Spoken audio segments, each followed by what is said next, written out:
Pam Rowe, myself, Anna Ostendorf. Nikki Buck is joining us virtually. And then we have Superintendent Craig Norton here. So let's start with the Pledge of Allegiance. I pledge allegiance to the flag of the United States of America and to the republic for which it stands, one nation, under God, indivisible, with liberty and justice for all. Great. So,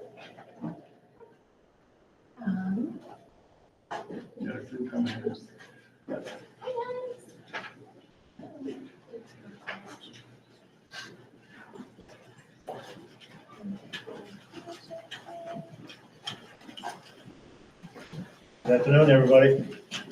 Mr. White.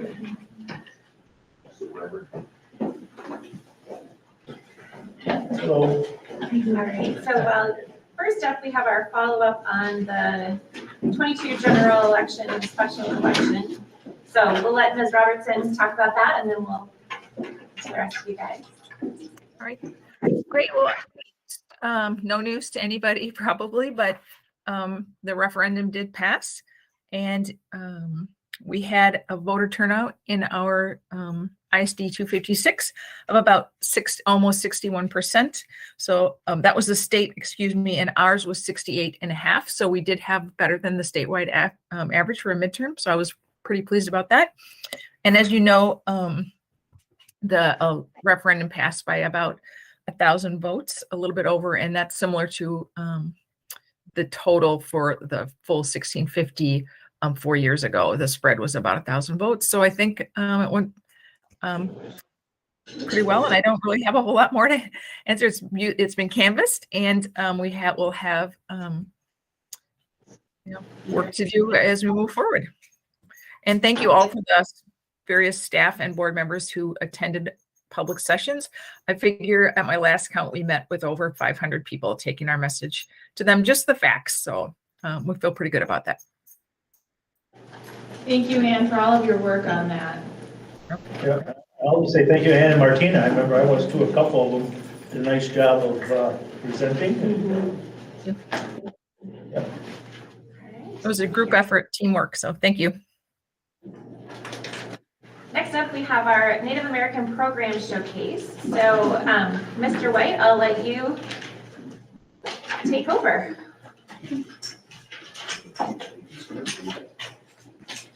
There's really only one seat. Another chair right over here. You want it, please? So I'm going to let the students speak today for this program, but we wanted to kind of tee this off with, we are working currently with the APAC. So Phil is actually leading a lot of that work with our American Indian Parent Advisory Council. We were allocated $70,000 for American Indian grant, and that's actually going to be submitted to the state on November 30th. But part of that grant in the past and ongoing is that we have our NASA group, which is the Native American Student Association. And I cannot think of another or a better way to actually showcase the work in the district that Phil is leading than having students here. So today is a little bit about their constitution. I'm just setting it up, and then I'm going to step back and allow Phil and his team. We also have Tori here as one of our cultural liaisons to just showcase a value-added piece to our community, which is our Prairie Island and our Native American students. So I'm just very proud of their work, so I won't take more of their time. I work closely with this gentleman and our team, and so I'm just really proud of what we're able to showcase today. So I'll let you take it away. Okay. Have all of you received a copy of the constitutions and bylaws? Okay. The highlighted parts are what the leadership team focused on, and they put their own ideas in, and we took 2 hours with the leadership team, and we came up with ideas, and they fixed things and rewrote it.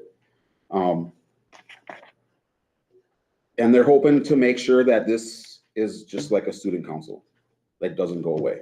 It needs to be permanent. It needs to be, it needs to happen. I'm not saying I'm leaving or quitting, but it needs to happen. It needs to keep going. No matter who's doing the liaison job or who's doing the director of Indian Ed job, this needs to be a permanent stake in Red Wing Public School District. Great.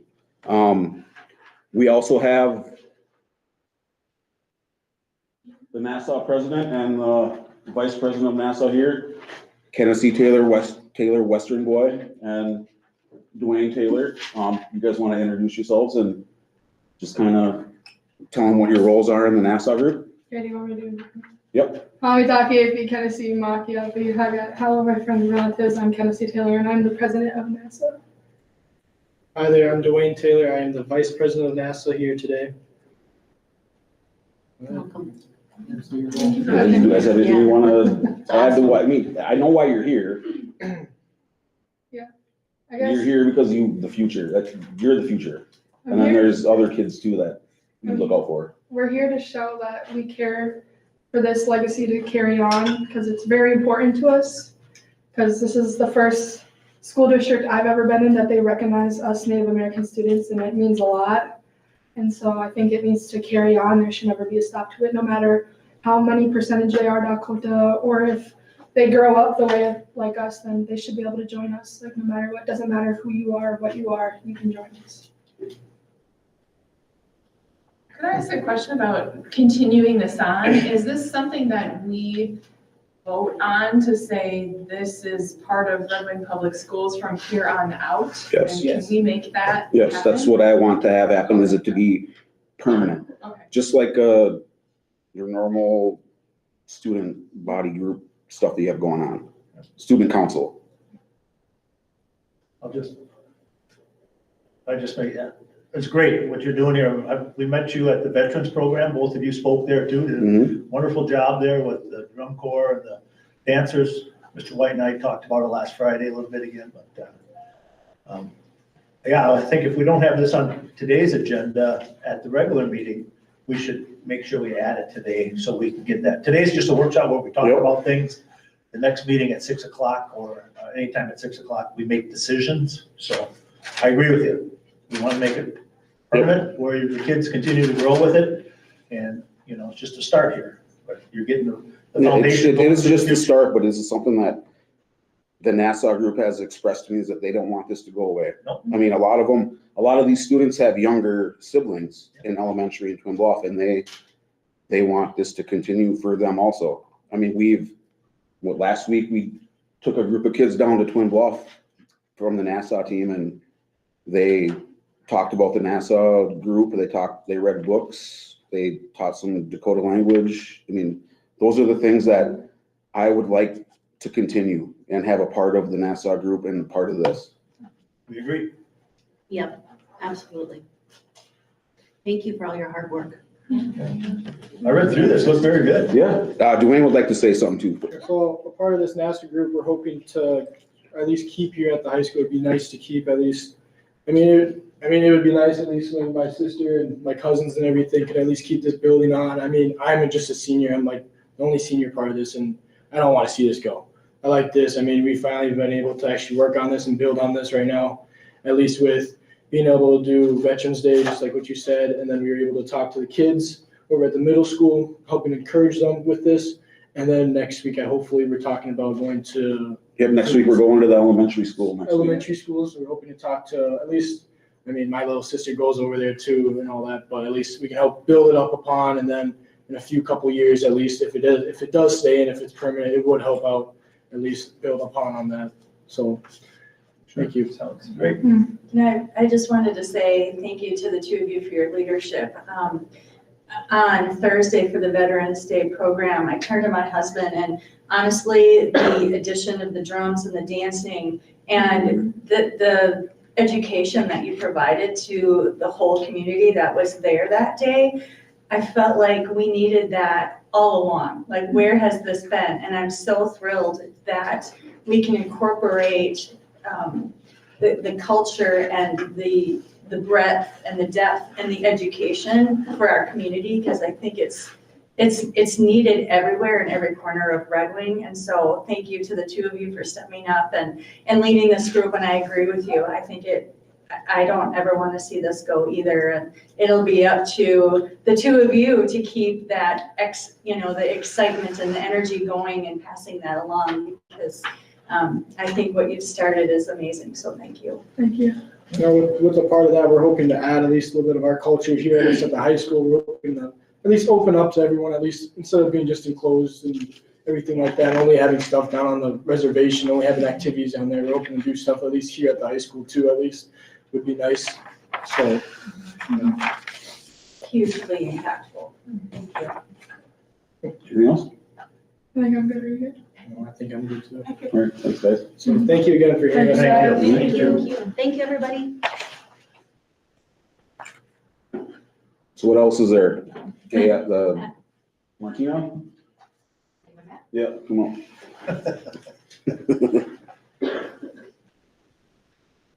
I think we could probably wrap up and just kind of talk a little bit about the American Indian Parent Advisory Council. So with our grant, we have about 8 parents that are attending Mhm. under Phil's leadership, but essentially we will go for a vote of concurrence or non-concurrence based on the direction that we are trying to continue. So the monies that we do have allocated will continue what we have been doing, which would contribute to the graduation ceremony that we have for our Native American students, would continue the NASA, continue the professional development opportunities, increasing our cultural relevant resources and sustainability for the practices so our students have voice and choice within the district as well. What I want to say is that our cultural liaisons are very integrated in our district, more so than any other district that I've been able to be a part of, and bring forth the messages from the community. And what I'm super proud of is that we are really building a coalition with our Native American families. And while it's not perfect yet, you know, I aspire to be able to lead the district in a direction where our students continue to be able to have representation, and that's just the norm. So that's really what we work on with our cultural liaisons. We are meeting as a team on Wednesday during the early dismissal to kind of ideate. One thing that I would love to see happen with the direction of Phil and the cultural liaisons is to see that progression of our NASA starting in 5th grade and then feeding into, so how are we really looking at all of the levels at Twin Bluff and then to the high school and then to college, career, life skills, whatever that might be. So. And one of the goals for the NASA group is to help implement the NASA group in elementary and Twin Bluff to have those students' voices heard, because that's what we're here because of that. We're here to support the students. And these kids back here, they're doing that right now. I mean, they went to Twin Bluff, they taught kids Dakota language, they read books, representation for the Native American community is huge.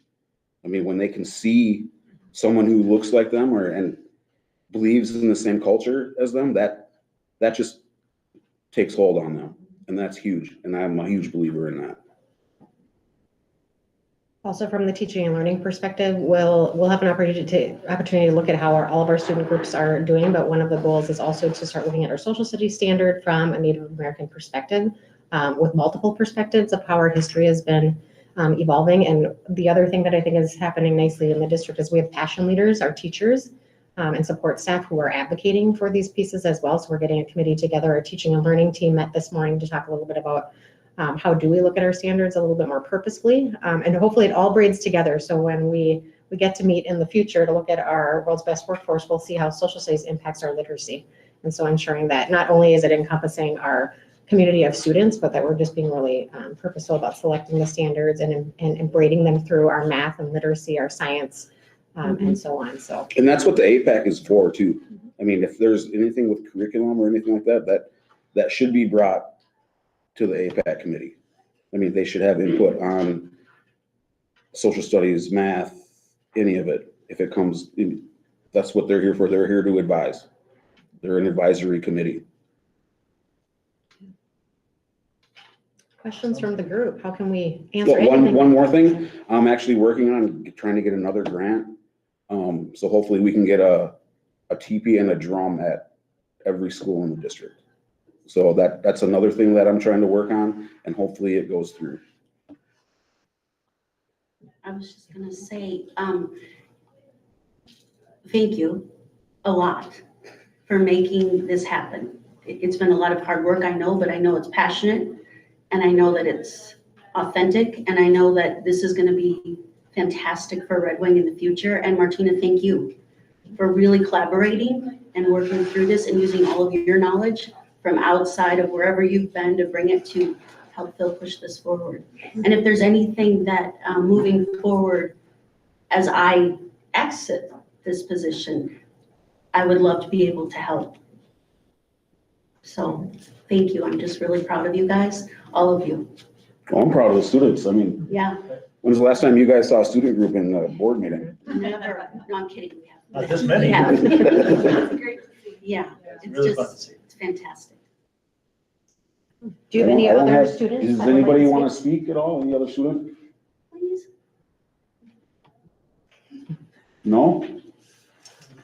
No, I guess not. Why true? So one of the things that I wanted, just to kind of, part of the reason to put this on the agenda for us to look at is that letter of non-concurrence and what other things need to happen. I can so speak that- to, I can speak, I have That'd one be quick awesome if thing.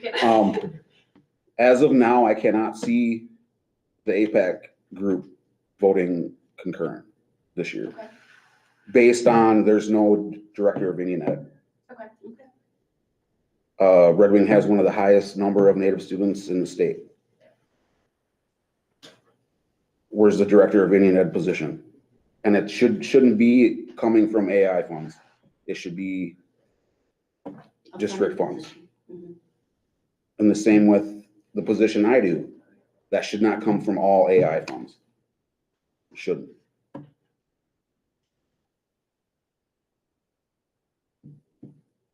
And I don't think I have to say much more than that.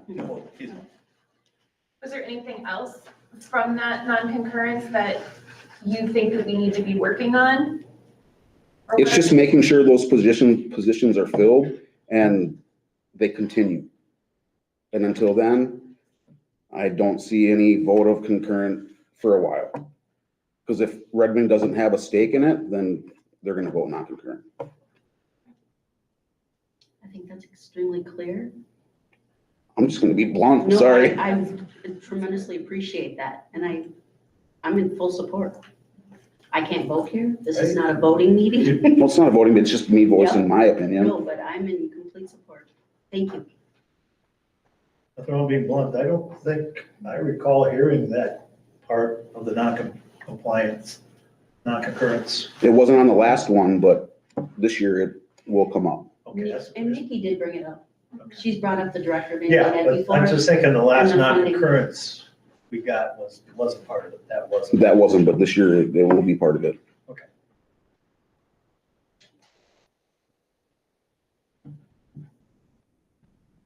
I don't have anything else really to say. I mean, No, you knocked it out of the park. Thanks for coming. Thank yeah, you so much. Thank you. yeah, thank you.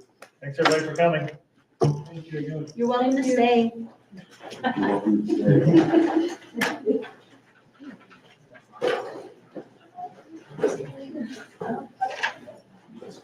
Thank you so much. Thank you. Thank you. See ya.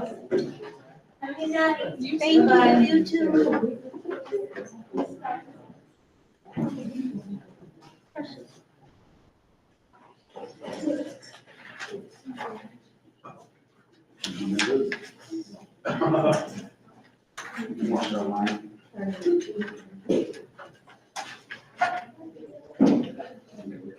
Okay, so the next item is our superintendent evaluation procedure. So, not doing the evaluation tonight, but just, for us to have that conversation of how do we want to have that procedure take place? When do we want to put it on our schedule for, an upcoming meeting? How do we want to do that? So.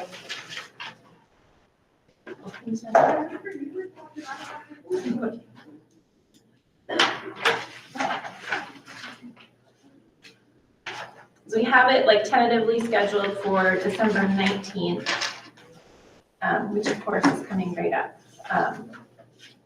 So I can send out, we've talked a lot about how much of it is comments, how much is more quantitative, ranking on a number scale or something like that. I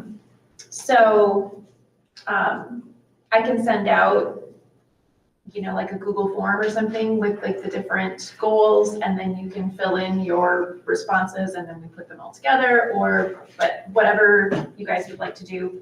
And then if we want to keep that on December 19th, we should get that moving, probably after this weekend, start working on that so that we can get it turned back around, I would think. That's, yeah. Yeah, if you wouldn't mind reminding me, I had a family emergency last meeting and I wasn't able to come.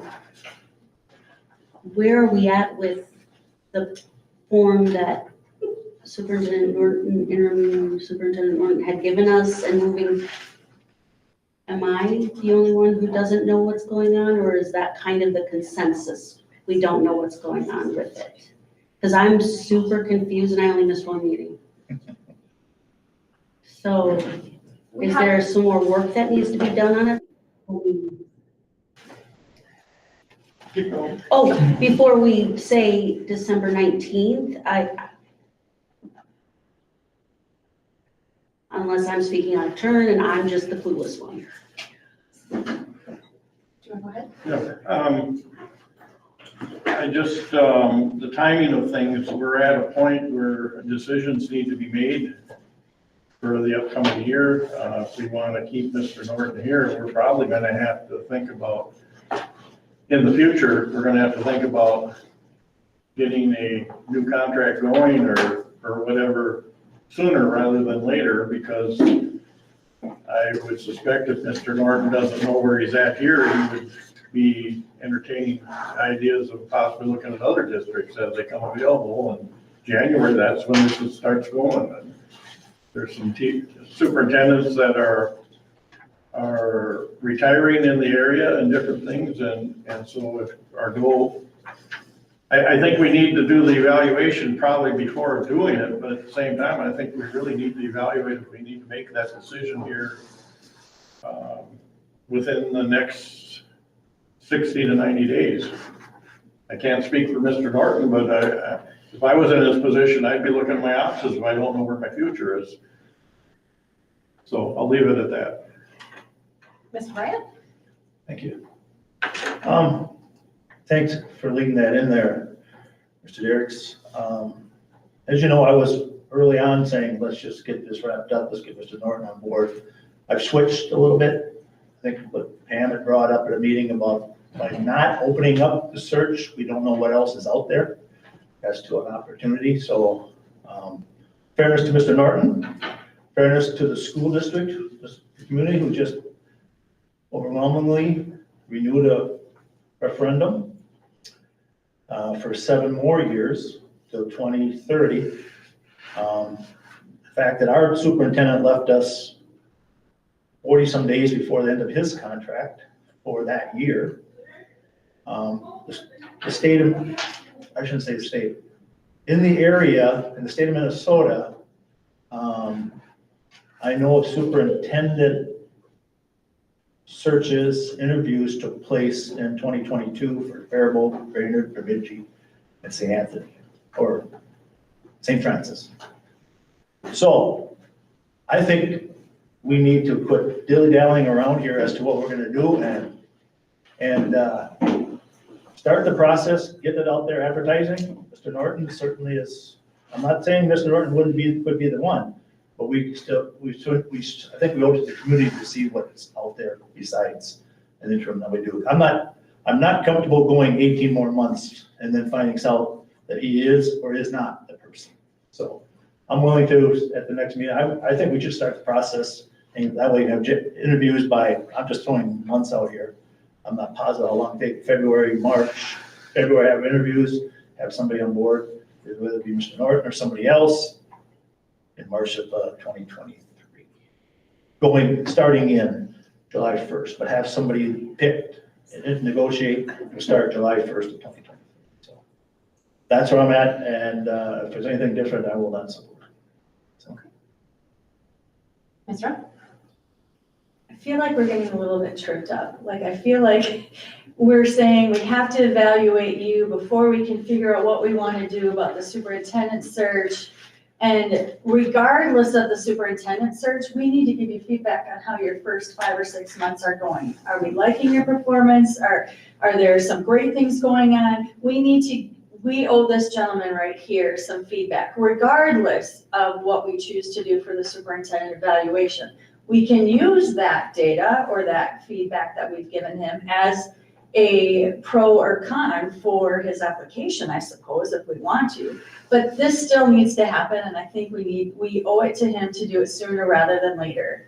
So when I think about, and I mean, this is my 6th year on the board, I've done 6 superintendent evaluations, and they've been all over the board, and they're all over the board because there's no roadmap saying this is what you should do. MSBA has given us a really great roadmap, sort of, but it's very complicated. I understand it, but I mean, it takes a whole workshop to understand that whole thing completely. And even then, it's still not all that clear. What I think is this is 5 or 6 months into his new job. I don't think it's fair, quite honestly, to be holding him to 4 or 5 goals. Like I said a few months, 6 weeks ago, that 4 goals is too many. It's 5 months into your job. You really should be focused on acclimating to the district, getting to know people, putting out the fires, being a strong leader, is he somebody that people can go to?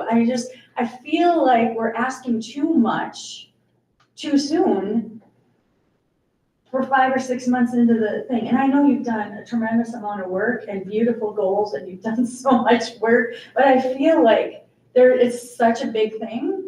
And I don't think it needs to be such a big thing. I think we boil it down to, what were your hopes coming in this job? And you can look at your goals and where are you at with those.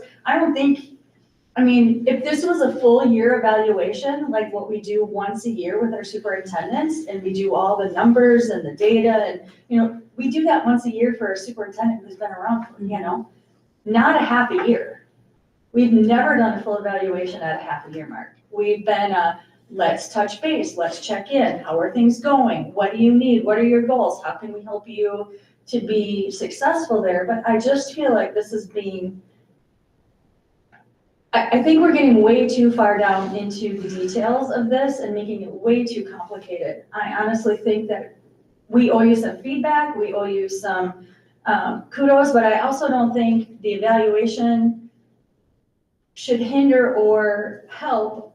I think they're 2 different things, really, and they should be working simultaneously. We should have been doing this for weeks now, and we keep having the same discussion over and over again. So that's kind of my 2 cents, and I kind of agree with Jim. I still am not quite understanding why we have to kick the can down the road. I also don't want to rush, but there's still plenty of time to get community feedback on what are we looking for in a superintendent? What are the qualities? I think we need to get staff input, but we can gather all of that as we're still searching, because that information that we're gathering will help us with our interviews and getting to know our candidates. So we can still do all of these things at the same time instead of just one thing after one thing after one thing. I just don't know why we're not multitasking here. Ms. Tower? Thank you. Number 1, superintendent searches are faster than they've ever been in the history of searching for superintendents. Waiting until March, April is too long. It's got to happen within like the January, early February timeframe that the board looks at candidates. That's just hearing that from the educational world that I'm in, that it is moving fast and furious. People are already being contacted about being a superintendent in districts starting for July this month. Mhm. So why we're behind the 8 ball, I have a lot of ideas. I'm not going to go into that. However, I'm not going to be picking a new superintendent, period. I have graciously accepted the loss, and we have 2 very qualified people sitting in the audience who are going to be part of this board. And that is in fairness to them, much like it was 2 years ago, the conversation around who picks the new superintendent, who works with the new superintendent. So I'm not going to be in favor of being any part of a search in the next 2 weeks. For me personally, do I think the board should do it? Absolutely. I think this board should be looking at calling MSBA or calling Ray J and Associates or whomever and saying, let's get the ball rolling. We often think of Red Wing's so nice and cozy. We kind of just lollygag like we do on the river. That's not this. We need to get moving and we need to take it serious.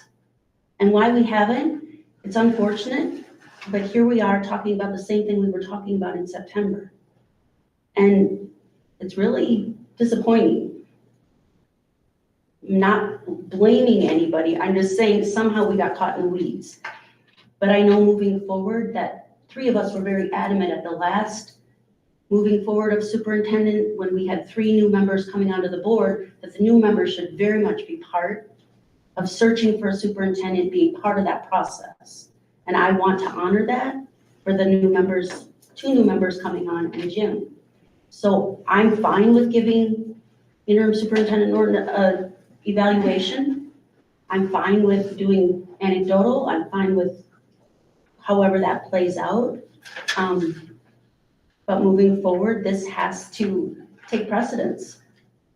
So if it's an evaluation here, moving forward, and we're making the call to a search firm or asking for bids, in all fairness, we deserve that. Our community deserves that. And we have this educational planner that is still part of this, but I don't know where that stands. And I won't be able to hear the results at this board meeting. I'll be able to read about them or get updates through the newsletter, which is fine, but I'm confused as to what the direction is. If I may, Yeah. I think the search and the picking of the new superintendent should be with the new board in Yes. 2023. Yes. But if we don't start the process now with the holidays, we're gonna be looking late into 2023 of the school year to pick. So I think this board can make the decision to start the search and then get out there, get whoever, MSBA, whatever, start the process, get whatever requirements, get them apply, and then have the new board come and pick over the candidates and do the interview. I may not have said that clearly enough. Okay, Jennifer's next. I'm also confused because the last time we were together, the last few times, Mr. Morris was here and his suggestion was that we do wait and, perhaps renew Mr. Norton's contract for a year if he was willing, and then search after that so that we could slow things down, get information from the educational planner, from our community, have more understanding of what is needed. And I thought at that time we were kind of on board to do that. Now it seems that things have changed in many minds here. I'm not comfortable. I feel like we do need to slow down, like what we had talked about before. We really need to think about this. Mr. Norton has started some fantastic things with Dr. Wagner in our district here. And I don't know that I personally am ready to say that I do not want him to continue that. I understand opening up the search doesn't necessarily mean that. He would have as much of an opportunity to apply as anyone else would. But I guess I'd like to hear from Nikki. I know that last time we were here, she was very uncomfortable with rushing this process. So I would like to know what she has to say. So I guess I'm confused right now because I thought we were on one track and now it seems that we have completely turned it on a different track. So I need to think about that. I do definitely want to open up this search at some point. I don't know that I'm comfortable doing it right now when, as Holly said, there are superintendents already looking and being hired and we are a step behind. But we're a step behind because we'd asked for consultation from someone else who then said, let's wait. So I thought that's where we were. So in terms of the evaluation, I think we owe it to Mr. Norton to continue on the track where we started, where he put together some amazing goals. And we need to use those goals moving forward. I agree with Pam, it doesn't have to be formal, it can be a conversation, it can be, maybe not every goal is as important as other goals, but he has spent the last 5 months focusing on these goals, and we owe it to him to look at what he has done and listen to him, understand the work that he has put in over the last few months. That shouldn't come from us, that should come from him. And as I said, I don't think it needs to be formal, it doesn't need to be numbers, it doesn't need to be data, but we need to look at what he has put forth, that he's working on, what he's doing. Is Nikki on? She emailed, She was, yeah. she emailed a response. I don't know, Nikki, are you there?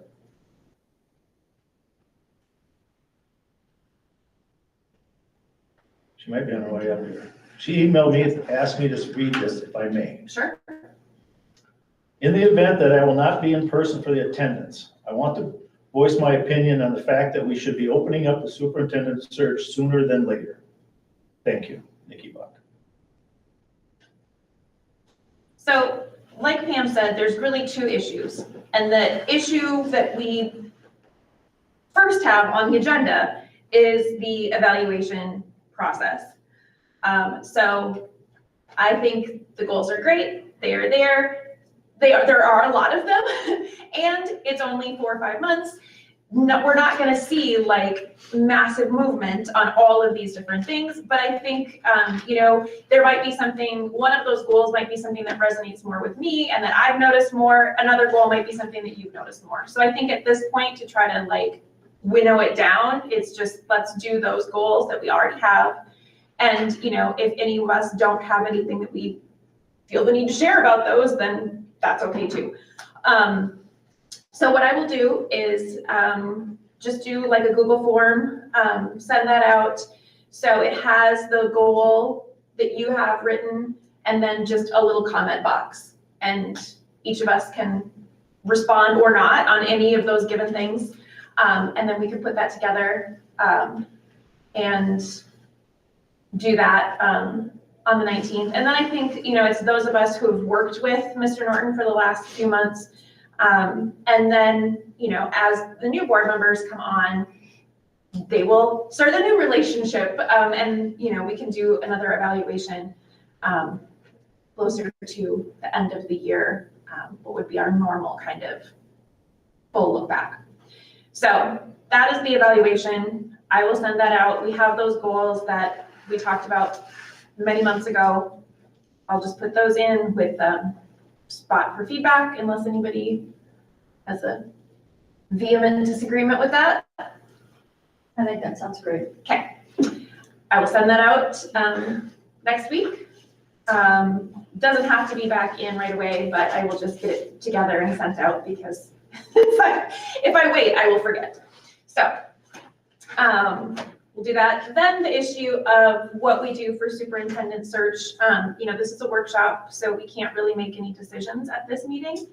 But that's something that we can absolutely talk about during the next meeting here. I think it's actually on there, isn't it? Yes, business items, number 2. Then we can vote that way. Vote for what? Well, we could talk about, make a decision. If somebody, wants to start the search tomorrow, somebody wants to start the search 2 years from now, whatever the case may be, you can propose whatever and we can hash it out and vote then. My thinking, but. Mr. Norton, did you have any questions or comments about the evaluation? I was just going to ask if anybody wanted to see them. I have copies of them.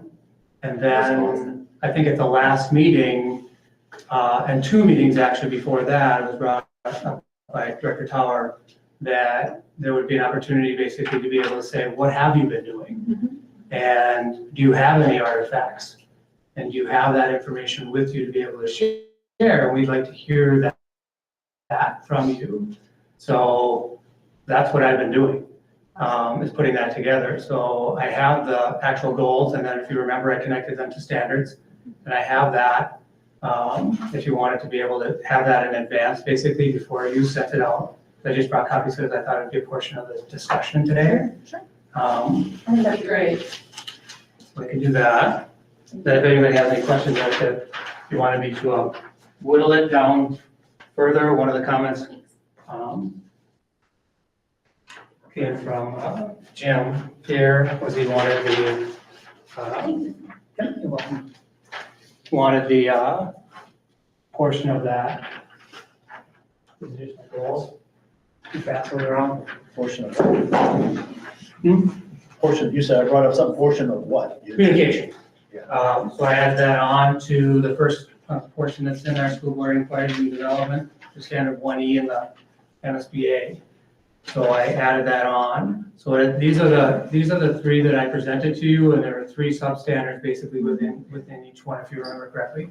Goal number 1 was to strengthen the community confidence by, and then I listed out those three things that we would do. And then number 2 was reimagine the employee experience, and I talked about what I would do with those three things. So what I've been doing is concentrating on those goals, and then I connected them to the standards. And I have, from my own perspective, when we went into an evaluation time period, this is my copy. So I began the process of documenting my progress toward that and how I would inform you as to what I was doing with each one of those goals. So the first one has, I think there's 28 things on there that I've been doing to facilitate goal number 1. And then there's artifacts attached to those. That was my conversation with you as a board as to what it was that I was going to be evaluated on, how I would tell you what I was doing. And then you would say, here's what I see. And I'd say, here's what I've been doing, here's what I see. And that back and forth conversation that you were talking about, Pam, was my understanding of the evaluation process and has been since I started. These were the goals you asked me to present. I presented them. These are the artifacts as was asked for, comments as to the progress with them. But I don't want to give you these because this is an evaluation. This would be in closed session. As soon as I present these to you, now it becomes an open document. I refer that the evaluation being a closed session. So they can have access to the goals. We can talk about those goals all you like in open session. But as far as anything that's in this document, I'm going to keep that to myself. If you send that out, sure, you can evaluate that on me, but I'd like an opportunity to be able to say, here's where I've been, because you're all in the community and you're seeing what you see. This is what's happening actually in the school. This is what's happening behind the scenes. This is what's happening with the staff. This is what's happening instructionally.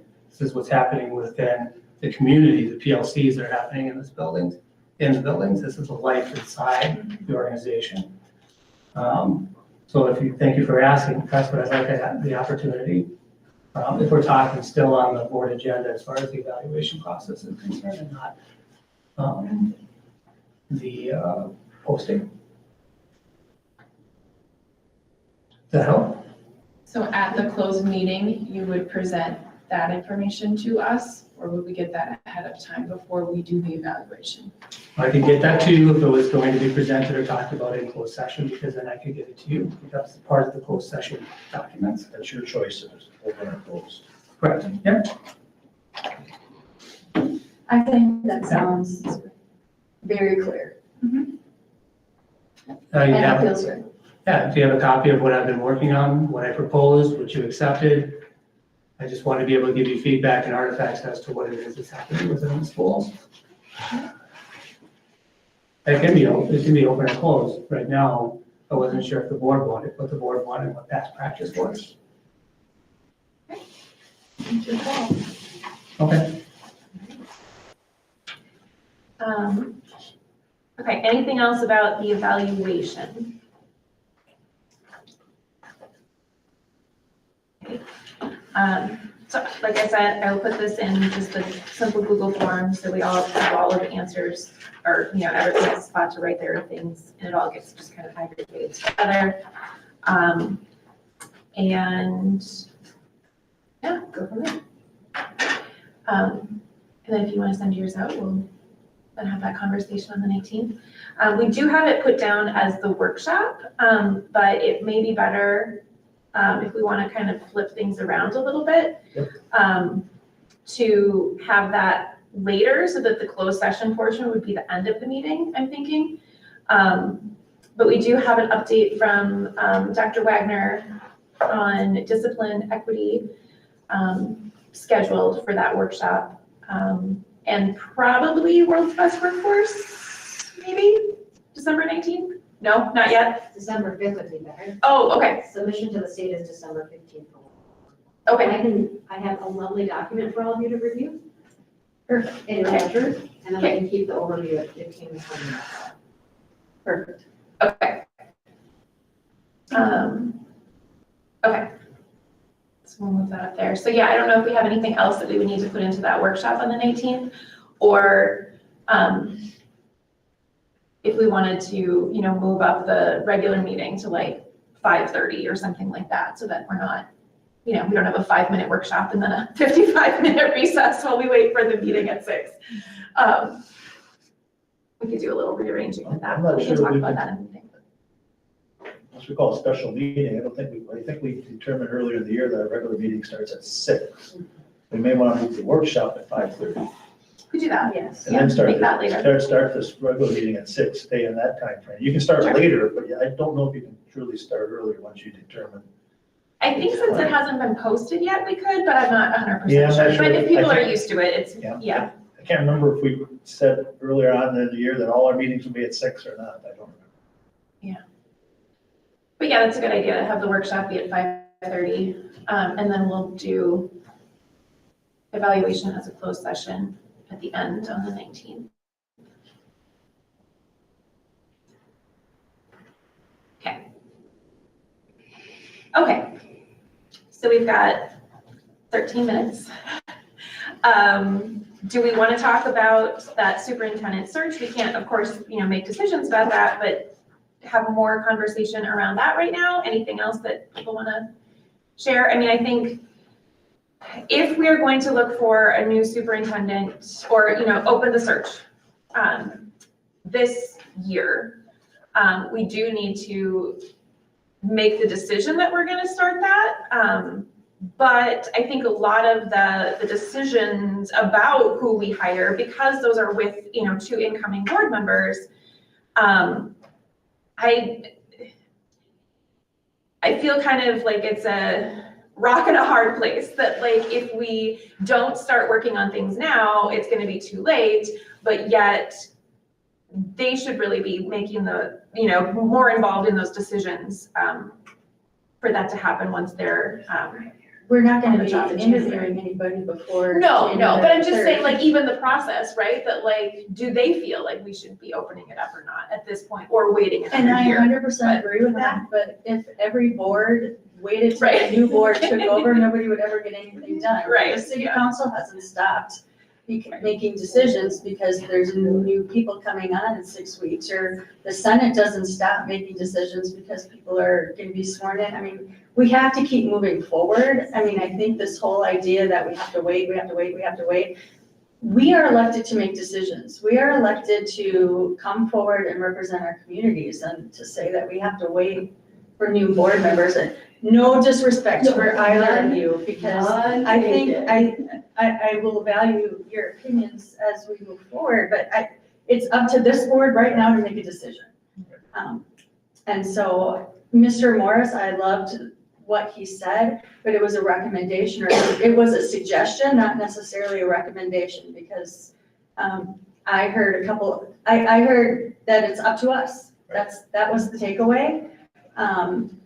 And I think if we had the right group or support helping us along the way, I think we can knock this out of the park without feeling like we're rushed. I think we can get feedback from community members on what they're looking for in a superintendent way before any interviews would be happening with our 2 new lovely board members that are in the audience. So I think we can do all the legwork, all the preliminary work that needs to happen. I think we can still get it done and not feel rushed.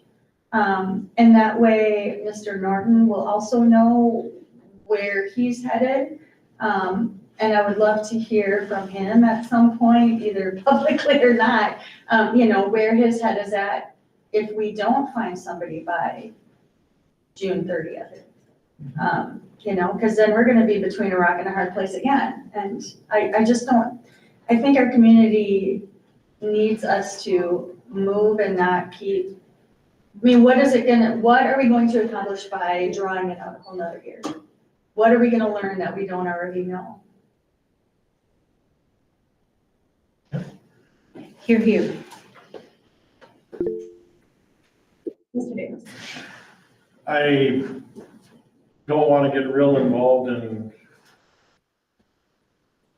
what we should or shouldn't be doing on superintendent for the next year. However, some of what we heard from Mr. Morris and thinking it through does make some sense.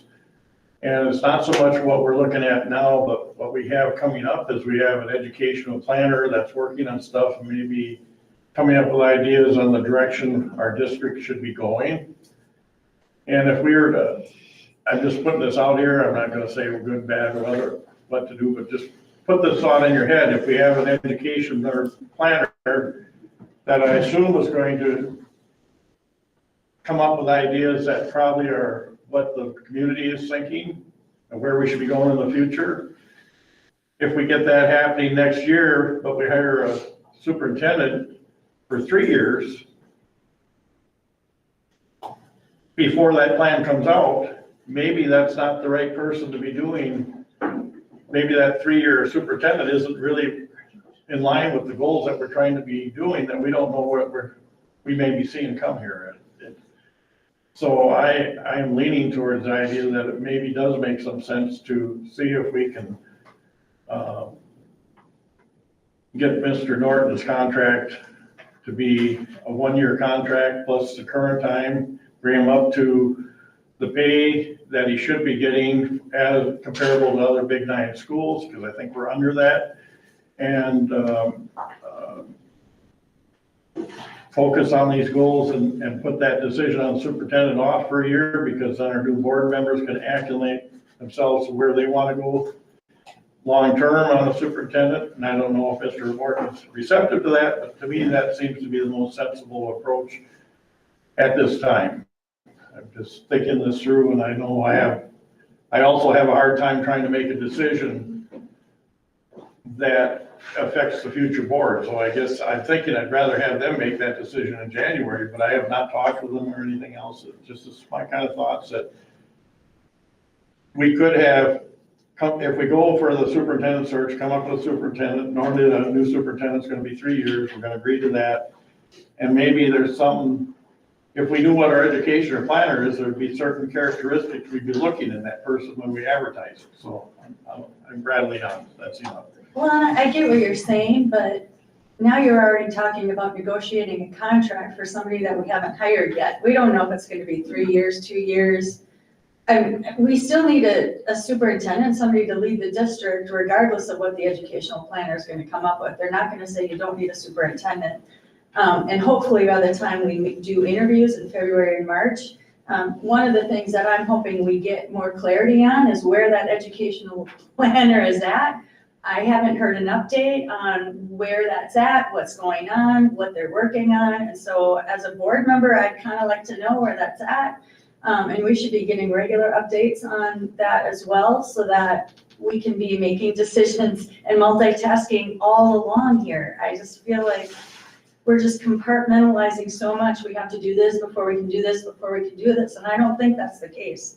I think we can do multiple things at multiple times and not kick the can down the road. So that's where I'm at. Mr. Bryant, you're next. Thank you. I agree with Pamela, what she said earlier on about all that stuff. And I understand Arlen's concerns to a degree. I'm not sure the educational planner is going to present something what we need to do for a superintendent. I mean, that's the board's decision that we're going to need, and who it may be. Like I've said at the beginning, it's nothing against Mr. Norton. We owe it to the community to come up with somebody. If it's Mr. Norton, fine. If it isn't, that's what it is. But I agree. We just keep worrying about this or that. Just get the search started and see where it ends up. Let's get it going. I mean, we're not gonna, you're right, we're not gonna be doing interviews or picking candidates until well after the new board is sworn in. And they'll be totally involved in that, the two new members. And so I guess, yeah. Ms. Tower, you're next. Thank you. I go back to 2 years ago when we had 3 outgoing board members who were passionate about Red Wing and concerned about the future and thinking that with their experience and with their time, securing the superintendent at the time they felt was in the best interest of moving forward. And there were 3 of us who said we should allow new board members to come in and have a say about that.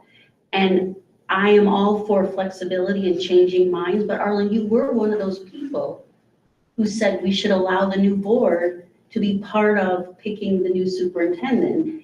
And you were adamant in voting no on that. Now, like I said, I'm all for flexibility and people changing their minds. I'm all for that. However, for consistency's sake, I'm not changing my mind on that. I was confident then that the new board could have come in and made decisions about superintendent, you know, what the qualities were, where we were headed. When Anna and Jennifer and Nikki came on, I trusted that they would have good insight, and that's how I feel today. There's board members that are going to be staying that can make those decisions along with new people coming on. So, like I said, people change their mind all the time. I'm not asking you to defend it. I'm just saying that I'm sticking with how I saw it in the past. That people get elected by the people to move the board, to move the district forward. Any last thoughts in the next 3 minutes? Okay, so let's do, I think it was 10 minutes that Lisa,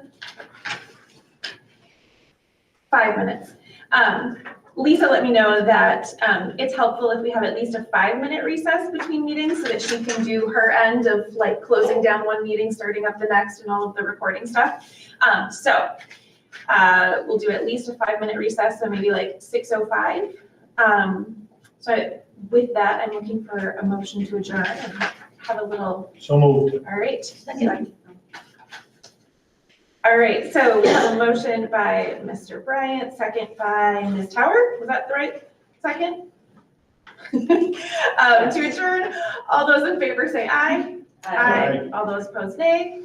All right, 6-0, we are adjourned at 5:58. We'll reconvene at 6:05.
the Redmond School Board.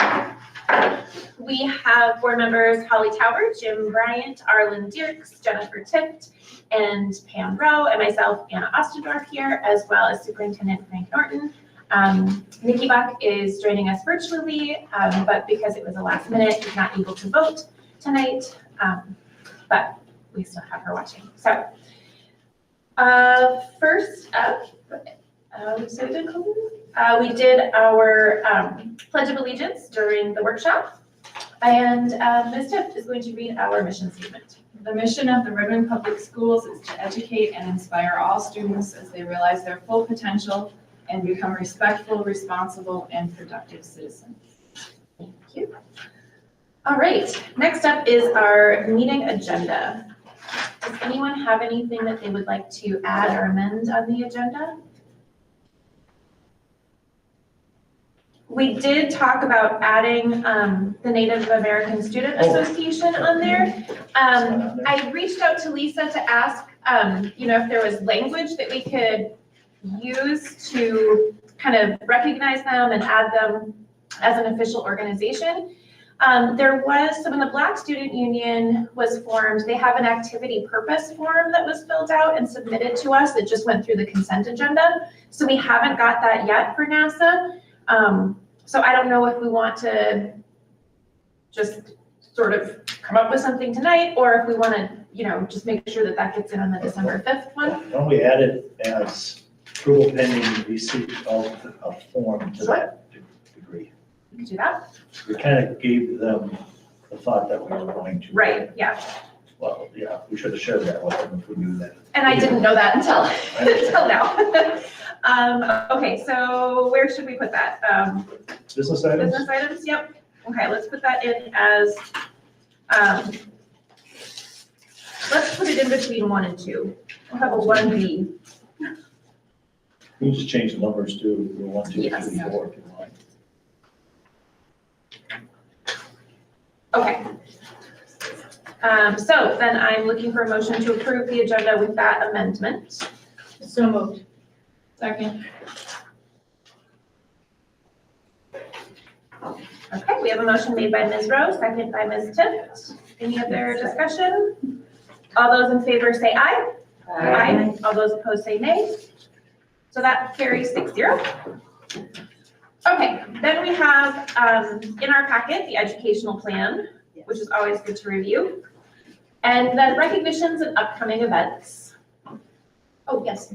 Recognition? Yes. I thought you were going to tell me I missed something. I was like, I was following my notes. So as we move into our winter athletics, I just wanted to recognize some fall athletes who have made it to the state competition level. A few weeks ago, we had cross-country runners, Nora Hansen, Annika Johnson, and Erin Fryer made it to state, so congratulations to them. And then just this last week, we had 4 swimmers who also made it to state, and that was Emma Hopman, Kira Mullaney, Ari Holzer, and Greta Lane. So congratulations to all of those students. Making it to the state level competition is a huge achievement, so congratulations. I have Yes. I attended some did the Veterans Program on Friday, November 11th, Veterans Day. What a wonderful ceremony. We talked a little bit about it when Phil and the group was here. They're part of it, but just seeing those veterans there that came and stood and got recognized, and afterwards talking to their pals and community members, it was a great day. George did the emceeing part, and he teared up, and because of his connection with the veteran and his family, and so that was very nice done by Kristen Berry and many others. And I don't want to say any more names because I'll miss some people, but there was a handful of them that participated and helped with that. The other thing Mr. Norton kind of alluded to slightly when we started meeting the workshop was Friday. I was asked just by somebody that just come up and walk around the halls with him because Mr. Eugeling, that's what he does. And he's done now as of Friday. I think he came back Wednesday. He was filling in during Mr. Thompson's absence, just somebody there. So I got a chance to do that. A few things going on that day that they were dealing with. But I got a chance to talk to some teachers and some staff that they're just, I think Mr. is it Mr. Kemp? I think he's right above us here. Loves it here, loves the school, loves the town, loves all that. So other staff members, they just like it. One staff member mentioned that, during following policies and procedures need to be universal, not some apply to some don't apply to others, negotiating. He said, this person said it's not really something you should be doing. Somebody does something based upon their actions, should be treated based upon that, nothing else. And so I just share that with you because they're open to, when they talk about that stuff like that, that means they're willing to be heard. So, but it was a fun day. It was enough going on and walking and talking to kids and seeing teachers, and it was just good several hours. And I encourage anybody else that's on the board to do that. I went to find Mr. Nemenich when I was in this building, but he was off doing something else. So I just told the staff in the office there to let them know that I was here on the building, because that's proper to do. I think let the building principal or building person know that I was in the building. So very good, nice thing to do. So. Awesome. Any other recognitions or upcoming events? All right. Next up is public comment. So we have Therese. Yeah, I think, or do you want, Janice, do you want to go first? Sure. Okay. If you want to come on up to these chairs up here, then you're on the screen, so you'll be broadcast. Oh, so let me read my thing. Sorry, I got distracted. So our guidelines are, we expect that comments be limited to 3 minutes per person and that a representative be selected to speak on behalf of a group or individuals attending the meeting for the same topic. School board members will listen to the public comments but will not discuss the topic at the meeting. Superintendent or school board chair may provide a response after. We expect that comments remain respectful and appropriate and not identify any current or former students, their families, or staff members by name. Yeah. Sure, awesome. So since it's Native American Heritage Month, I thought first off, you were asking for recognition or acknowledgements. I thought it was really cool that our students from Prairie Island Drum and Dance Group were invited to come and dance at the Timberwolves game. So they did a song, honor song, a flag song before the game started. And then they also performed at the halftime show. This is my daughter, Azalea. She's a jingle dress dancer, and she was one of the dancers there, along with some of my other children and a lot of the other youth in our community. So that's a really important land acknowledgement there. It's important that the Timberwolves showcased modern natives so that we are able to see contemporary Native youth and what they look like today. Unfortunately, I've had experiences where in some classrooms, students actually said, I thought that Native Americans were extinct. So we still have a long way to go, and I'm here to help work with that and to make it better for all of our Native youth, students, families, and communities. In all honesty, I did not expect to speak today. I was just here to observe and to meet everybody. This is my second year here in the community. I came from District 833, which is Woodbury, Cottage Grove, Afton, Gray Cloud Island, South Washington County. The first year I just observed. I looked around. I wanted to see what was going on. I wanted to see how I can be of help. This is my second year, so it's time for me to speak up. I was asked if I would write or testify in front of the Commissioner for Education for the state of Minnesota, which I proudly did. And this is what I said. The State of American Indian Education. Hello and bonjour. Thank you for the opportunity to have my point of view included. I am a tribal member of Bad River Band of Lake Superior, Ojibwe. My husband and 6 children are all tribal members of Prairie Island Dakota community. Our school district number is 256 Red Wing. My husband attended this same school district when he was growing up. He did not like it.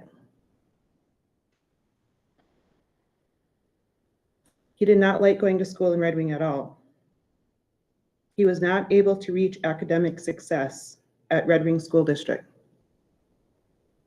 Now our children, the next generation, are still facing the same struggles as decades before. Our current American Indian Student Achievement Report, according to the Minnesota Department of Education, shows that we have math proficiency rate of 14%. Our current American Indian Student Achievement Report shows a reading proficiency rate of 31%. This is an academic crisis. It is unacceptable, and it has been going on for far too long. Our American Indian students and families are counting on you, all of you, to do the right thing. I'm willing to help. Thank you, Miigwech, for your dedication to education. Respectfully, Janice Erickson. They wrote back, they said, thank you for submitting a comment about the state of American Indian education to the Minnesota Department of Education. We will continue to be in contact. And they appreciate my assistance. That's all I have to say today. I appreciate the time and the opportunity to be here. Like I said, I didn't intend on speaking, but I'm glad I did. Thank you. And thank you for being here. Can I just, I normally don't, can we get your name and way to, how to contact you through Mr. Norton and Martina right there? And so we can, because you offered to help. And you came with solutions other than just a problem, which I appreciate. So, Yeah. I mean, I'll be on for another 4 years unless something happens. I will make sure that you're involved. I appreciate that. Because you're right, we need to, those numbers need to come up. There, wherever it is, they all need to come up, and together we can hopefully achieve that. And I want to thank you for coming. It would be awesome to, that the goals that Mr. Norton sent out, if we can incorporate some of what I'm speaking of into those goals. I see that you have fine goals and that we can, kind of read between the lines that maybe we can improve, but we need an actual statement and something that we can reach towards. I would love to do that with you, if that's possible. Which, Hi, Pauline. This is Dr. Wagner behind you, and Yeah. she's gonna get your name and we will contact you thank you. Yeah, she will. with numbers. Thank you.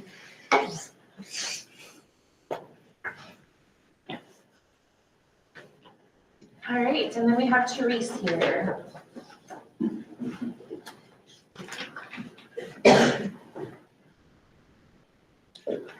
Hi, I'm Therese Bjornstedt, and I've been elected to serve starting in January.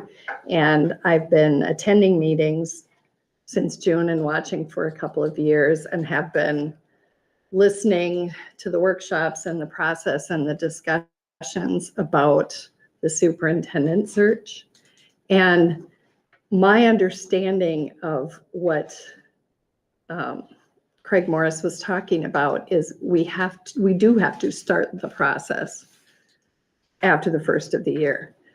But in past superintendent searches that I've been involved in Red Wing, it's months of input and meeting with, like we meet with, the consultants would come in, they'd meet with APAC, they'd meet with staff, they'd meet with local community organizations and stakeholders, and gathering all that information helps inform how they pull applications and people into the pool.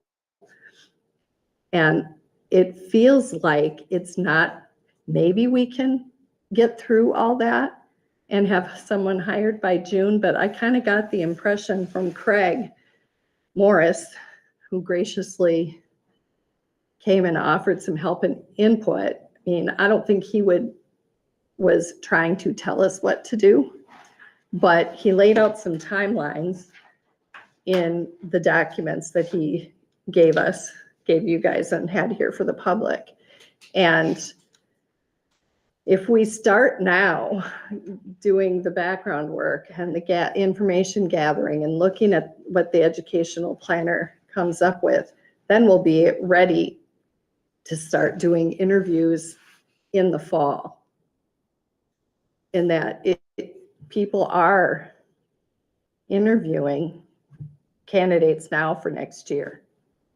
So we are still kind of behind the curve, but I do feel like we should be getting a consultant in here and getting the ball rolling. So that's my 2 cents. Thank you. But it is a huge job and I appreciate all the thought everyone is putting into it.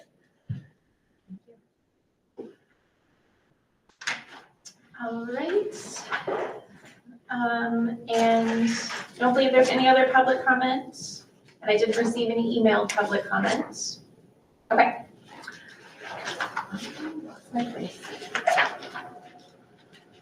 I believe school board reports. Yes, are next. We did get an indication from negotiations that the cooks are perhaps ready to negotiate. I believe that Mr. Norton was going to reach out to that group to maybe get that moving. That's all we have for negotiations.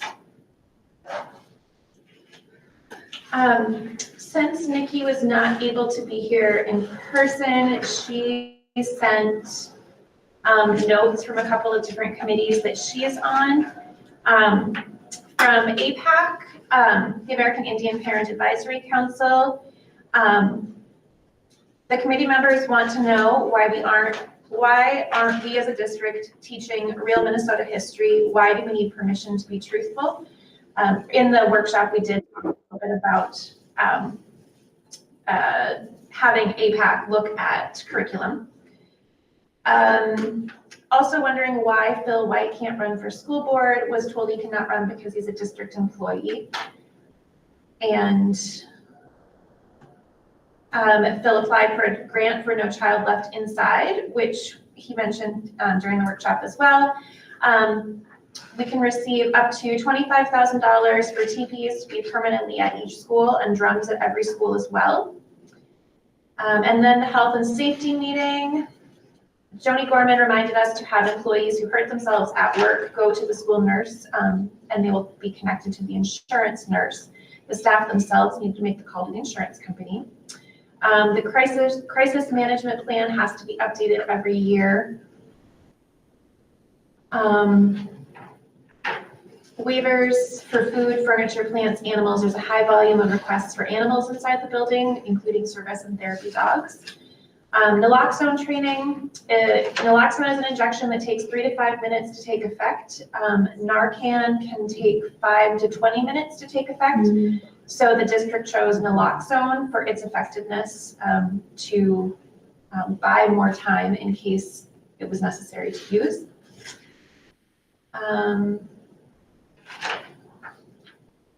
Working on integrating radios with the Goodhue County Sheriff's Communication Department.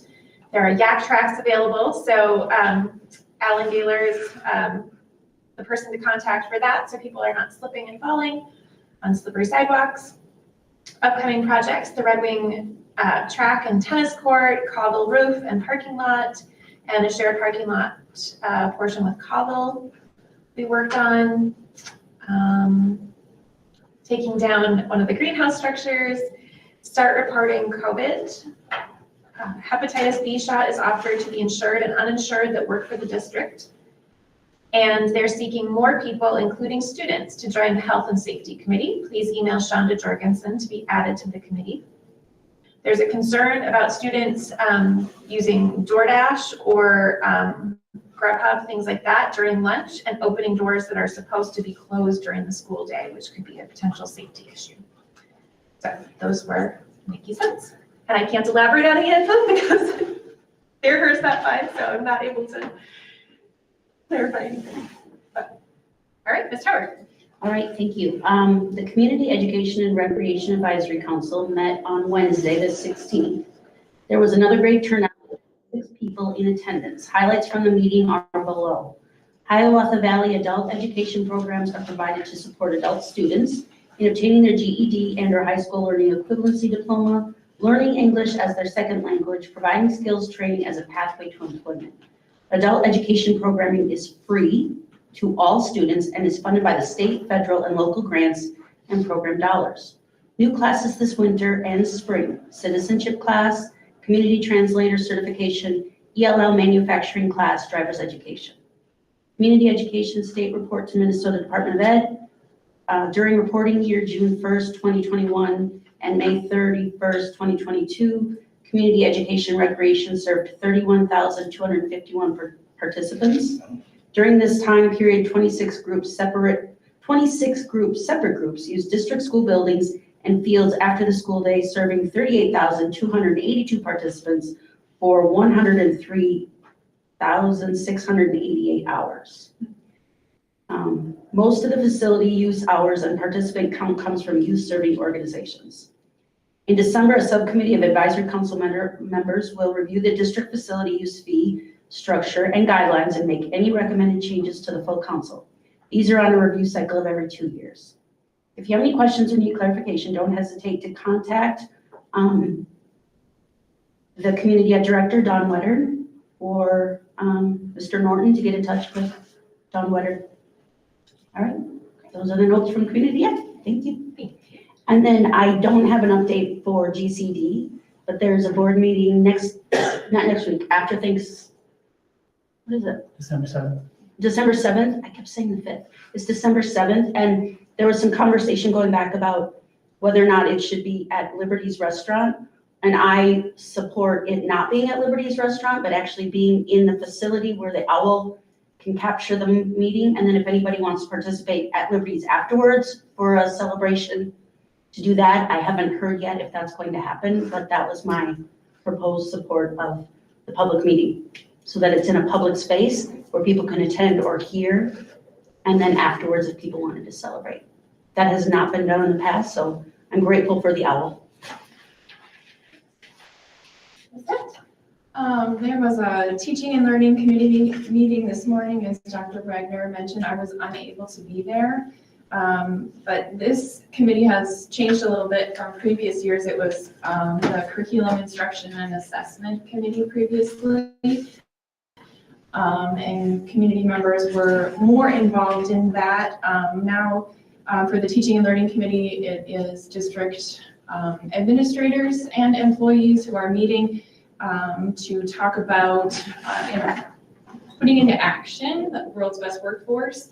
And then they will be working closely with the district advisory committee, and please correct me if I'm wrong in this, but that's my understanding. The district advisory committee will be the main committee where community members, parents will be involved in sharing the needs of our students in our community, and then the teaching and learning committee will work closely with them in order to work on curriculum and staff development and things that happen within the district to enforce that world's best workforce. Today they were working on the upcoming staff development in November and February. So the next district advisory committee meeting is November 29th. And so next time I can report on that. Any other committees? Okay. Then we have administrative reports. So I've got a few items on there. The first one is the STAR report, just completed. And actually, Ms. French, who is the HR director, got that in a month in advance. It was, well, actually more than a month in advance, which is completed. And STAR is the reports, it's our assignments and our licensure. So where we put our teachers and what they're comparing, those two match up, that's the STAR report. So that's been completed and is in. The field trips is always listed on my report inside here, that it'll just come to you informationally at this particular point. There's attached basically is the field trip that's been added. The last one, school updated you last time on our school nutrition director, that she had been nominated to receive, to be on the national search. Well, she is now a finalist.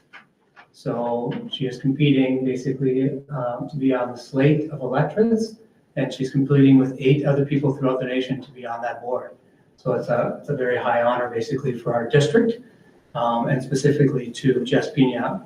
She's taken one more step basically in that direction of being recognized for her service in the nutrition world to our kids. Fourth one I have in here is her Title I. So the application was processed and has been reviewed, and our funding has been approved and is active. So we can begin that process again. It never really ends, but the process for gaining those funds has been completed, and we have been awarded our funds for our Title kids. And the last one, just the superintendent goals, an update on where we are. I did a little bit of that in the workshop with you, but in this session, I wanted, if they didn't watch the workshop session of it, I just brought it to this one as an administrative report, that I have the goals. I've been working on the goals for your information. I've been working on the goals and looking forward to being able to have that communication with the board as far as what I've been accomplishing toward those goals. If the community that's out there wants to be able to talk about the direction, they can contact me at any time. The community that was out here during the workshop and is out here now, I have those goals. I want to be as transparent as possible toward working toward those goals that the board has tasked me with. So that was all I have for the report. Any questions at all? Okay. I do have one quick question, Yes. sorry. One of the concerns that this board has had and the district has had, pandemic and moving forward, is how many open positions and substitutes are being utilized or not filled. And I think there was a note that I had gotten this week from a community member, I think we all got it, being concerned that that there's some, it's winter and there's an uptick in illnesses among students and staff. So just, do you have any thoughts or ideas on where we're at with filling or not filling positions due to illness right now? It is a bit of a challenge right now. There are days where we run at about 65% capacity with our buildings. Many of the buildings have structures in place within. So for example, the teachers union has language built in so that if we're short within one subject area or grade level or another, that we go to the subpool, and then we go to the teachers that might and utilize their prep periods, and we pay them during those time periods. That would be a resort basically that we go to first. Following that, then we move our people that are in our specialty positions. So we would ask them, for example, Tony Kashi is our director of technology, which we don't want to use him because he has a job, but we have to have people in front of kids. So then we would go to them, and Martina, Dr. Wagner contacts those people and has that list, and they're aware that that's going to be happening. So it is a problem that we are facing, and it is facing when I talk to the superintendents across the area, both in the Big Nine and locally. Everyone has this problem that we're having. The flu basically has hit us hard within the district, not only with our staff members, but with our kids. I can give you examples of numbers. At Burnside Elementary, there were 112 kids out today. At Twin Bluff today, there were 125 kids out today. It's hitting. And each of those, some of those kids are teachers' kids. So they need to stay home with their kids as well. And some of them are simply sick themselves. So we are hitting a very difficult time, and I can assume that the community is a little bit worried about that. As far as normally, what positions don't we have filled? We still are having trouble filling some of our para positions and some of our cook positions. We have two cooks who are at the high school. Our staff within the district office helps out from time to time. They just have to give us a phone call and the staff will go.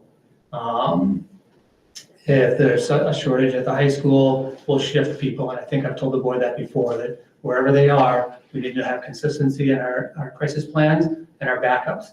So if we're short at one building, somebody will go to cover that particular building, including myself. So we have a lot of backup plans in place, but it is becoming a problem. Anybody else have any questions on that, or?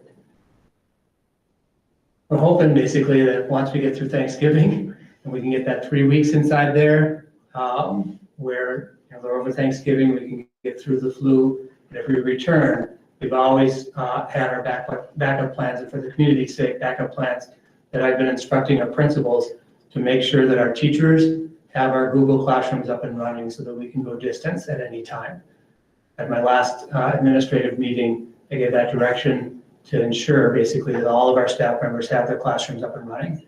What will be going out is also the directions for emergency closures to our staff members so that they are aware this is what they do when we close. Our secretaries come in, our administrators come in, our teachers teach from home, and what their the process is in place as to what they're expected to do when they are teaching remotely. We should be set, I'm hoping. We'll see what happens. That includes snowstorms, or if we need to go because of this is emergency closures.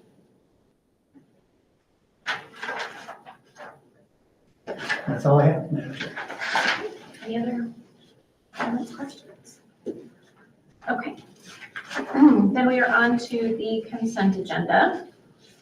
I would need to pull number 3. Does anyone have anything else they would like to pull from the consent agenda?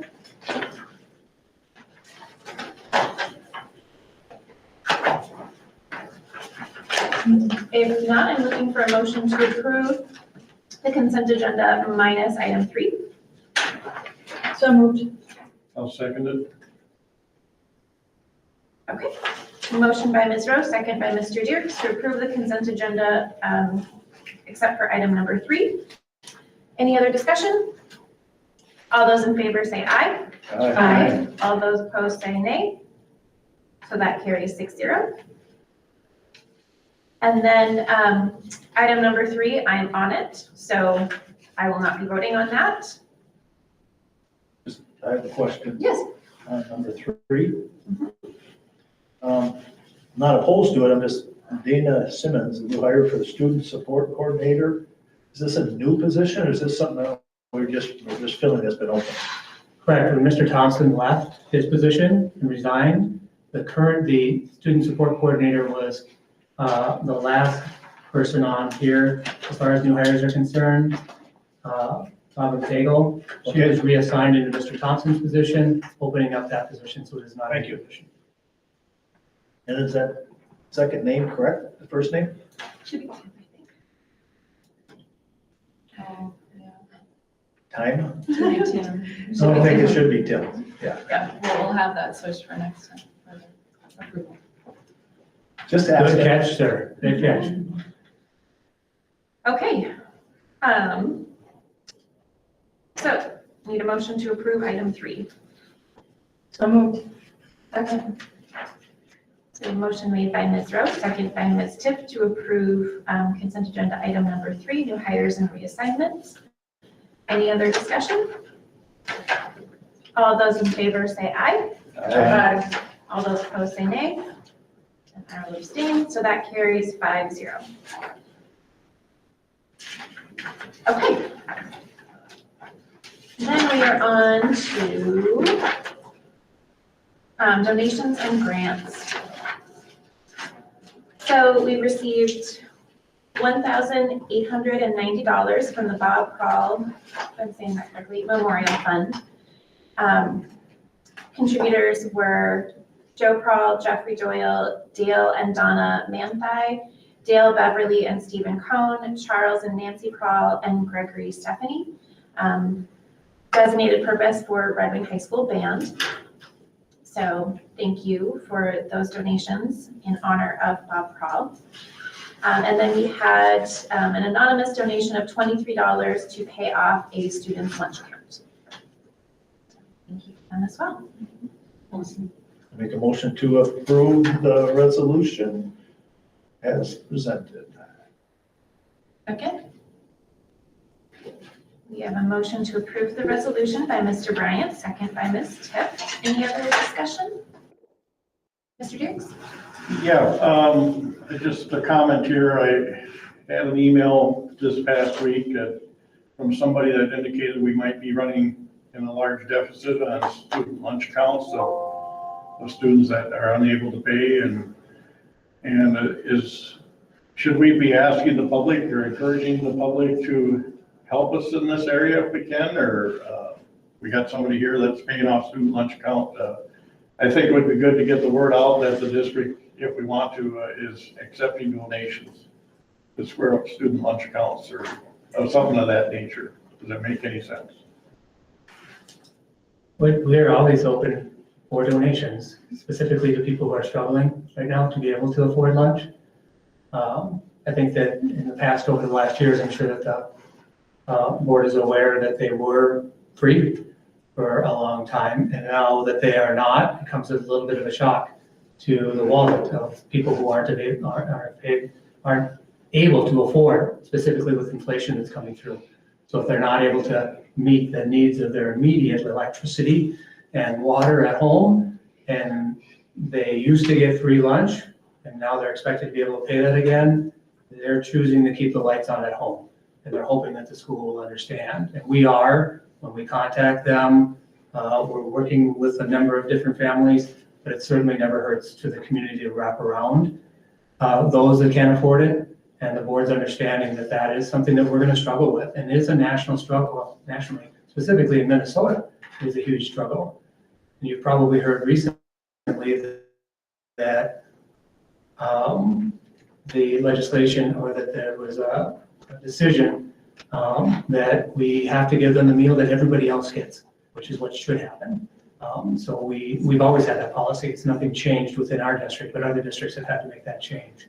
So yes, I believe that we will open that up. How that opens up, I would leave that up to the Maybe we board. could encourage people in our weekly updates. Sure. Or something. I'm just putting that out there that it might be a good idea to encourage people, if they want to donate to the school. This is one area where we're in need. Great idea. We can include that in the newsletter, yes. And a place that they'd be able to send it. Specifically. Any other discussion? So we have a motion by Mr. Bryant, second by Ms. Tift, to accept the resolution accepting donations and grants. And it is a resolution, so we will do a roll call vote. I'll begin with Mr. Bryant. Aye. Mr. Dirks? Aye. Ms. Rowe? Aye. Ms. Tower? Aye. Ms. Tift? Aye. And chair votes aye, so that carries 6-0. And thank you again to those contributors. All right. Next is a series of policy revisions. So, these are, sorry, back up. These ones have not been through first and second. These are non-substantive policy updates. I believe we have red lines. I don't think they're in the regular packet. I think they're as extras just because there's so many. But I believe they were, if I'm recalling correctly, updates to things like, spelling out Minnesota versus MINN and things like that, and changing dates. Does anyone have any discussion about or any issues they want to raise for these policies?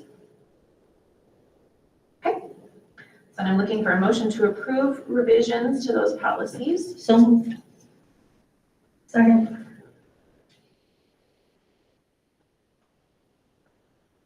Okay, so we have a motion by Ms. Tower, second by Ms. Rowe, to approve revisions to policies 527, 528, 529, 532, 601, 602, 613, 619, and 624. Any other discussion? Okay, all those in favor say aye. Aye. All those opposed say nay. Okay, so that carries 6-0. Lisa's So- got something here. Yep, I'm reading it. So in our workshop, it was wonderful to have the Native American Student Association here. And we talked about what the school board could do to make sure that that association, that organization would exist beyond the students who are here and those of us who are here, into the future of Red Wing schools. So we need to get an activity purpose form, but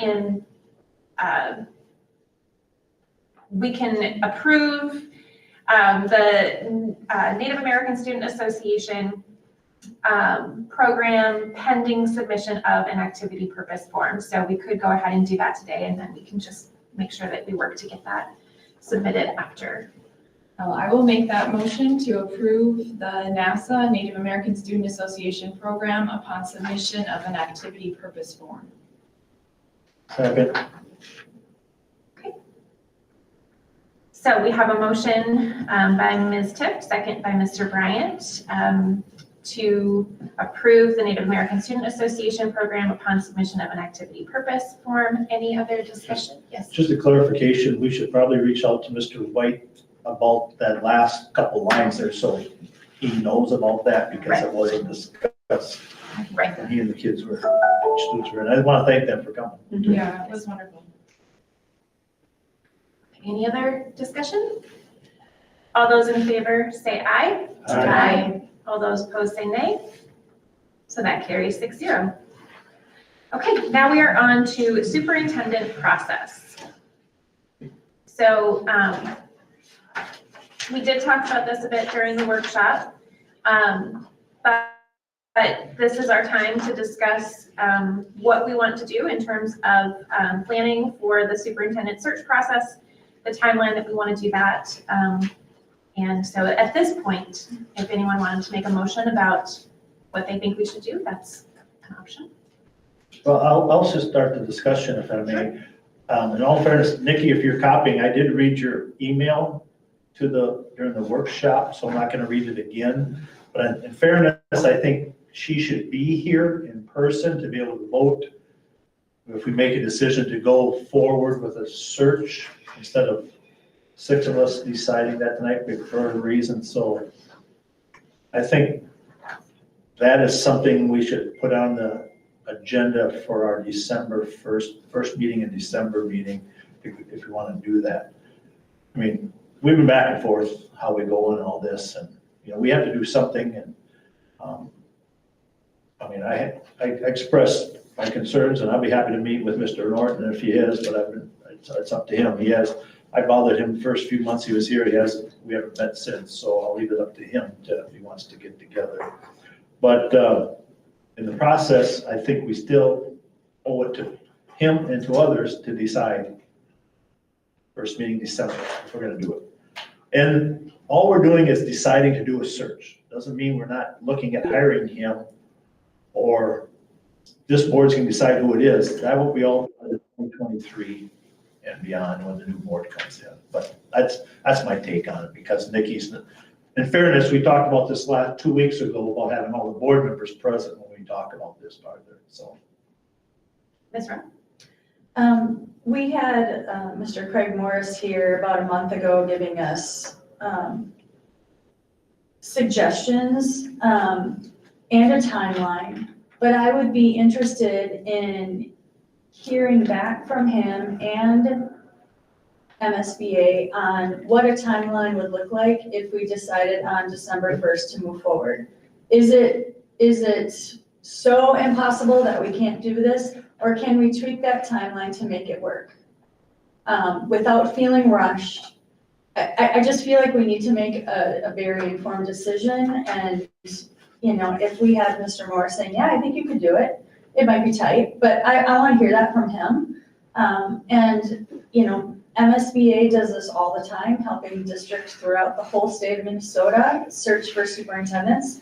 So I would like to hear from them as well. If we open up a search on December 1st, is it doable? good point. So our workshop on the 5th is a little bit full, and then we have the truth and taxation hearing at 6. For for those reasons, and also so that we would be able to make a decision, I would suggest putting that in the meeting portion on December 5th. Yep. But I can ask, I'll reach out to Mr. Morris and MSBA and see if they would be available just for like kind of question and answer about that specifically, that timeline. Even if they could submit something in writing, here would be our proposed timeline. Yeah. That'd be great. That's- And maybe how they could help Yeah. the process as well. I will reach out to them. Good point. Other thoughts for the moment? I like it. I like the direction.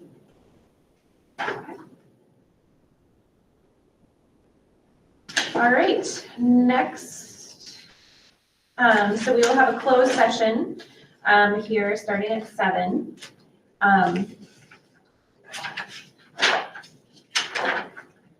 Before that, we can look at those other upcoming dates. Skip forward just a bit to upcoming meetings and future topics. So one of the things that we have on our unscheduled topics is a tentative time, December 12th, which would be the Monday that we do not have a regularly scheduled meeting, to have a special workshop meeting as a new board orientation. So since we have our board members to be here, does December 12th work for you? I think so. And then for us, I think, as many of us that can be there, just to be able to kind of answer questions that they might have and share how the process works and things, I think is great, and to meet them and welcome them in. But, certainly if you have other things. There's a band concert Yes. that night. Okay. We want to know if there's food. Only if you bring it, that's part of the orientation. Oh, yes, the new I people. think it would be called hazy. Yes. I'm not sure, but that's kind of what the technicality of that is. Christmas cookies, holiday cookies. Yeah, I can do. December 12th in the evening? Yeah, like 6? Yeah, can we do 5. 5? 5? Does 5 work for you guys? Does that work for you? Or 5:30? There's a band concert. There's a band concert at 7. That's what I just said. That's why I was thinking at 5 if we could do it. It's done by Get done? 6. Let's we'll get her done. Okay, They can come in and get more later. Yeah, you're right. Is that where the yellow binders Yes. that Lisa, they'll be given? Yes. And I think for all of us who have yellow binders, we should maybe bring them into the next meeting so Lisa can update all of them, perhaps? They find them now. Now you gotta find them, Jim. They should be on your desk ready to look Oh, at yeah, it. that's Someone right where, wants to know what that's this- right where I left it. okay, Thank so you for it. December 12th at 5 p.m., we will have a special workshop meeting as a new board orientation. Could we, just another thing to add to upcoming meetings, could we hear about the educational planner? I don't know who that would be, if that would be Mr. Norton or, Ms. Robertson has been working a lot on that. It's actually, If we yes. could, But if we could have an I update. actually, between the two meetings, made a little contact. She's aware. We'll have that discussion tomorrow. We could just, if the workshop's full, we could just have that as a regular meeting. Yeah. Even under administrative update. Yeah, Yeah. that's just good.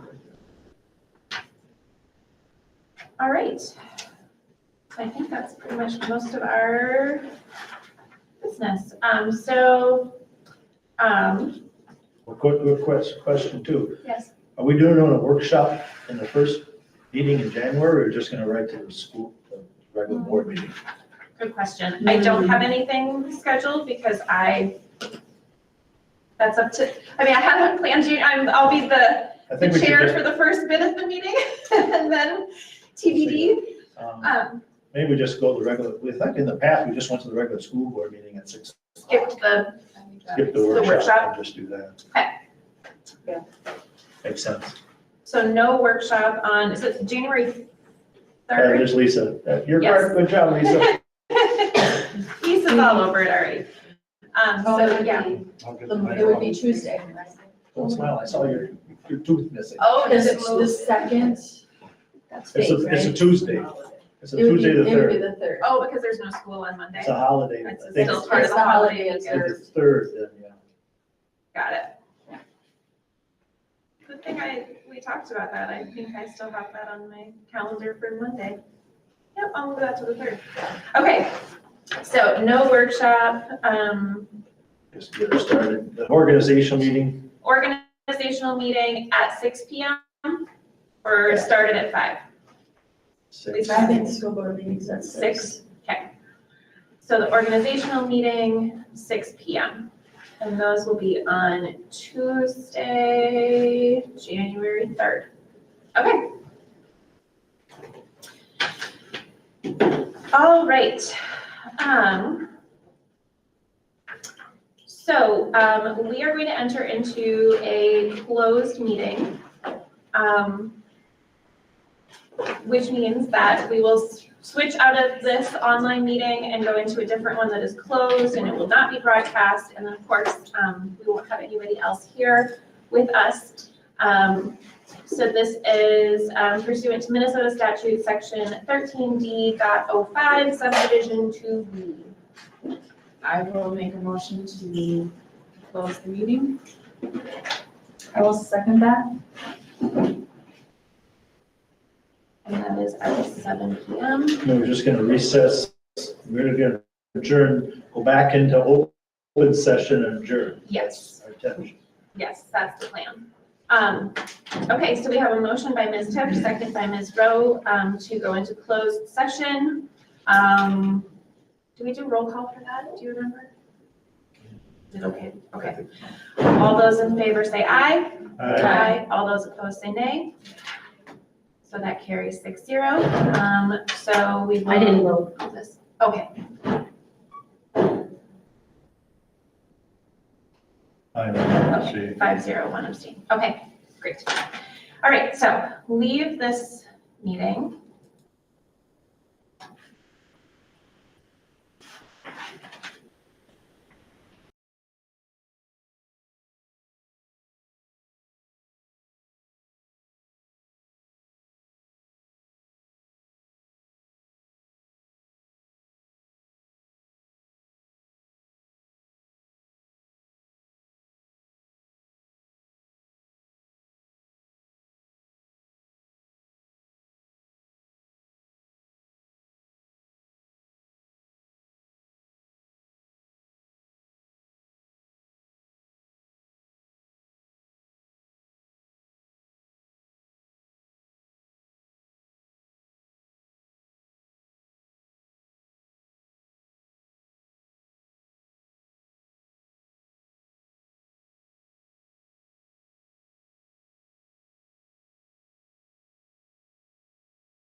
We are back in our open session.